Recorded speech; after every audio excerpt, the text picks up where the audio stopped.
Yeah, here I want us to look at this powder palette, and let's talk little about this powder palette. Now when you look at this particular powder palette, you discover that we have 9, but when you buy some you discover that you have 12, while some have 10. When you look at this powder palette, you will not notice that we don't have the white shade here. It's just a normal color shade that we have here.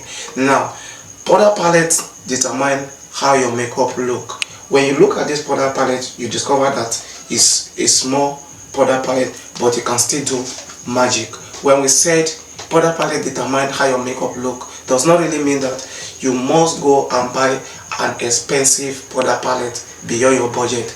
Now this powder palette can solve problems, especially for the beginners, those people who are still coming up in the makeup field. You get what I'm saying? Now one thing about powder palette is the way you use it, the way you understand how this thing works. Some people, after applying their foundation, blush and everything, after they might have put their setting powder, they want to make use of this powder palette, they will start by packing excess powder to their face. No, that is wrong. Now when you apply this powder palette, the major place to target is here.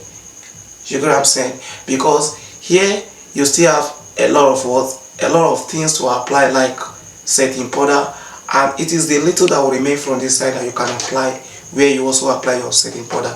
Now you must also look at the shade and the color tone of your client. That will automatically give you the reason to pick a particular powder palette here, the shade here. Now if you have a lighter shade, you can see that this shade is different from this shade, and this shade is different from this shade. Now when you look at your client, it is your client that will determine the kind of powder shade to use for their faces.